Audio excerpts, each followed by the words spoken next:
L'Union européenne, une union d'États. De la Communauté économique européenne à l'Union européenne. En 1957, par la signature du traité de Rome, les 6 pays membres de la CECA fondent la Communauté économique européenne.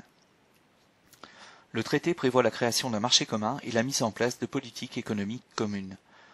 L'Europe s'élargit peu à peu, d'abord à des pays d'Europe du Nord, puis aux anciennes dictatures d'Europe du Sud dans les années 80, et enfin aux pays d'Europe de l'Est qui l'ont rejoint après la chute du mur de Berlin en 1989.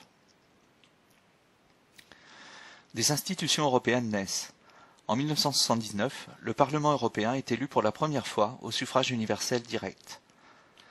En 1992, le traité de Maastricht marque le passage à l'UE, c'est-à-dire à l'Union européenne.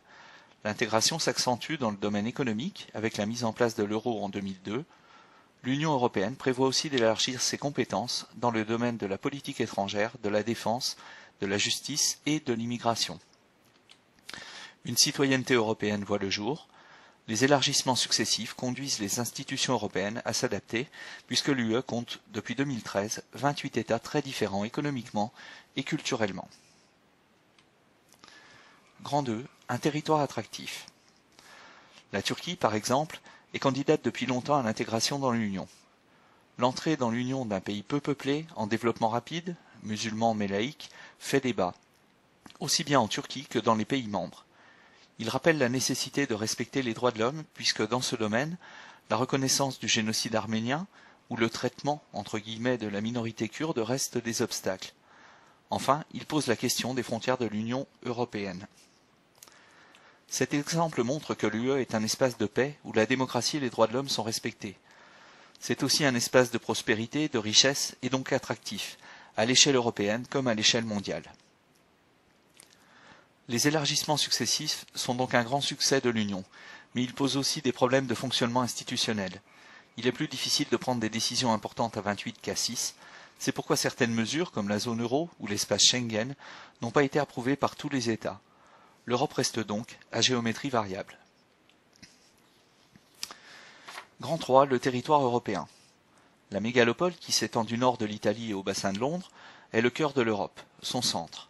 C'est là que se concentrent les fortes densités de population, les régions les plus riches, les réseaux de transport les plus modernes et les plus performants. C'est aussi dans cet espace que l'on trouve les métropoles les plus importantes comme Londres, Paris, Francfort ou Milan.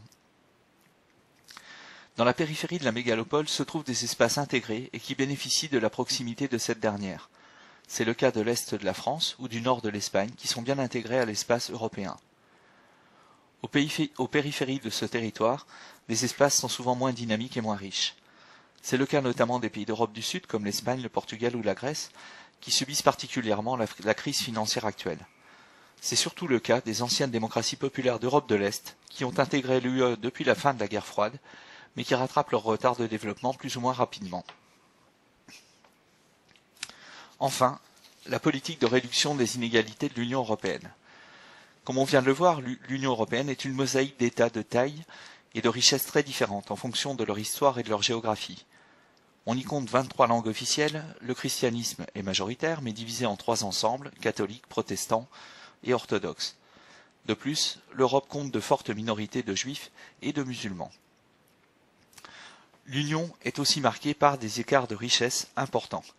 L'Europe du Sud et surtout l'Europe de l'Est ont des PIB par habitant beaucoup plus faibles que l'Europe de l'Ouest. Pour limiter les inégalités et permettre l'intégration des nouveaux États, l'Union conduit des politiques de rééquilibrage, notamment en direction des pays d'Europe de l'Est. Ainsi, la construction d'un pont entre la Roumanie et la Bulgarie, largement financé par l'Union européenne, permet à la fois le développement des transports, des échanges commerciaux et l'amélioration de la coopération transfrontalière entre 2 des États les plus pauvres de l'Europe. Des organismes spécialisés comme le FEDER sont chargés de mener à bien la politique régionale de compétitivité, de coopération transfrontalière et de convergence de l'Union européenne.